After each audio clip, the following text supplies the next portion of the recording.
Good morning. Happy Easter, everybody. Things are looking a little bit different today.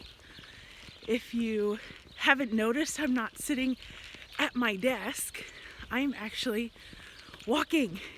And that is because I wanted to do more of a live action video for you for Easter. And I thought I would do that more of a vlog style. So you're coming with me this morning and we are going to celebrate Easter together. Our call to worship this morning is actually very simple. I'm just going to say Christ is risen, and you respond with, He is risen indeed. This is a popular saying from early Christianity. And actually, it was turned into a game throughout the centuries. So if you spent some time this weekend hard boiling eggs, don't do this with a real egg from your fridge. Make sure it's hard boiled first. But if you hard boiled eggs and maybe dyed eggs, there's a game called egg tapping. And what you do is one person takes a hard boiled egg, and another person takes a hard-boiled egg, and you tap them together, and one person says, Christ is risen, and the other says, Christ is risen indeed. And the point is to see whose egg cracks first, and if the other person's egg cracks first, you win. So if you have some hard-boiled eggs, like I said, don't use it with a regular egg from the fridge. That would be a royal mess. I encourage you to maybe play that game this morning, but please say it with me. Christ is risen. He is risen indeed. Christ is risen. He is risen indeed. One more time. Christ is risen. He is risen indeed. Excellent. Our opening song this morning is a fun one that I really like to sing. And it works well with what I'm doing right now because it's called We Are Walking in the Light of God. And I encourage you to sing along with me. It's an easy one to catch on to. It goes like this. We are walking in the light of God. We are walking in the light of God. Even the birds are joining in. We are walking in the light of God. We are walking in the light of God.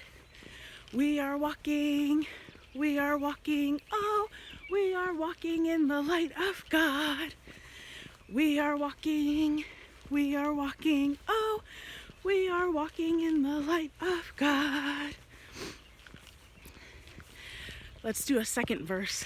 Let's do, we are dancing in the light of God, and maybe you'll have a fun dance move you can share while we're singing this verse. Ready? We are dancing in the light of God. We are dancing in the light of God. We are dancing in the light of God. We are dancing in the light of God.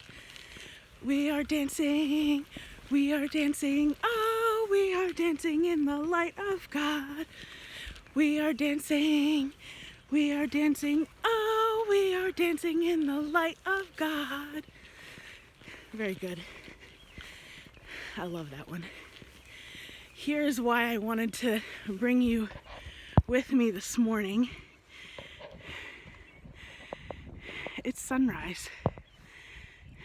And Easter morning starts at sunrise. And so that's why I wanted to bring you out here this morning so that we could enjoy an Easter sunrise together. And I was kind of thinking about this a little bit because I saw something on Facebook where a minister had posted, this will be perhaps the most biblical Easter ever. And I don't know if that's entirely true, but what she meant was that instead of going out and meeting in groups and ringing our bells in worship this morning and singing and listening to the choir and the bell choir and Pastor Amy, and instead of greeting one another in person with Christ is risen, he is risen indeed, we cannot go anywhere. We are holed up in our homes, and maybe some of us are scared or nervous about going outside. And what that minister meant by saying that this might be the most biblical Easter ever was that when Jesus was in the tomb after he died, the disciples actually went home. In the story, it says they left Jesus and ran away. They deserted him. And so they were really, really scared. They didn't know what to do. They went home and were trying to figure it out. And so, like we are at home this morning, that Easter morning, the disciples were home. And the story on Easter morning starts with a woman. A couple of Gospels say a couple with women went out to the tomb early that morning before the sun came up. And they were going to prepare Jesus' body in the tomb. They took some spices with them. And they got to the tomb, and the stone that was in front of the tomb had been rolled away. And so again, what the heck? They were scared. They had no idea. Did someone steal Jesus' body? Did they take it away? They were really, really scared. And then in one account where Mary Magdalene was there at the tomb by herself, someone came up to her and said, "Mary," and she thought it was the gardener. She had mistaken him for the gardener. But when she turned around and got a good look, she noticed that it was actually Jesus. He was alive. What great, great news as morning broke on that first Easter morning. And what great, great news we hear today. There is a story that I saw where someone had taken the words of The Grinch Who Stole Christmas and rearranged it and entitled it "The Virus That Stole Easter." And it talked about how, we can't go out and we can't celebrate with one another, but actually celebrating Jesus is something we can do wherever we are and whoever we are with. We can do it in our homes, not just in our churches. And I invite you to do that today, to really take some time and celebrate Easter, celebrate Jesus. I'm going to take you over here now, and I'm going to read you the story of Easter from our Shine Bible that I brought with us. And I'm going to kind of set you down so that you can see some of the sunrise that's happening around me.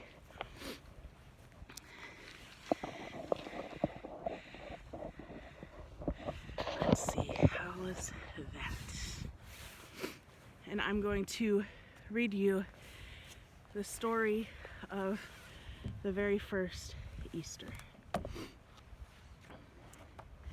This is from the Gospel of John, so this is the one where Mary Magdalene alone went to the tomb. And it goes like this. Early in the morning, while it was still dark, Mary Magdalene walked to the tomb. When she got there, she saw that the stone had been rolled away from the opening. Mary hurried away and found Simon Peter and another of Jesus' disciples.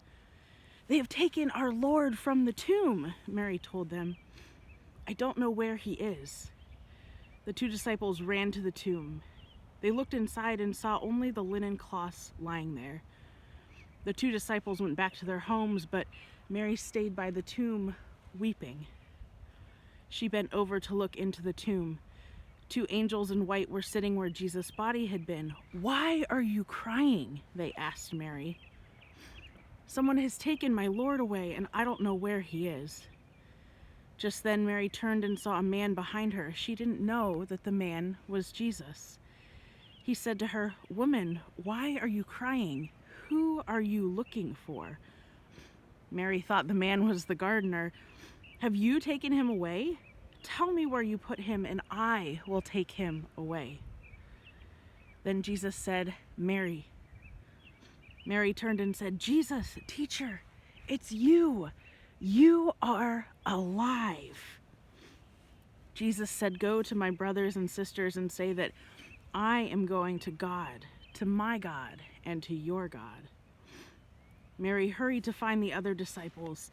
"I have seen our Lord," she said. Jesus is alive.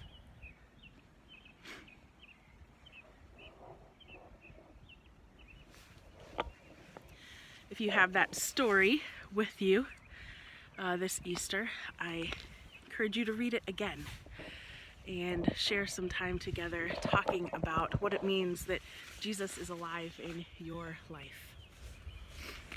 For our prayer this morning, I brought some jelly beans because I thought maybe you would get some jelly beans for Easter, and if not, that's okay too. But I thought we could say a little prayer with jelly beans this morning, and it coordinates with the colors of the jelly beans. So if you have some, grab some and pull out a yellow jelly bean. Now these are not my favorites, but that doesn't matter. The yellow jelly beans will be something you want to thank God for. So I thank God for Jesus being alive today and for this beautiful morning that shows signs of new life all around. So what do you thank God for this morning? And then, let's see. After you say thank you to God for something, pull out a green jelly bean. I like these a little more.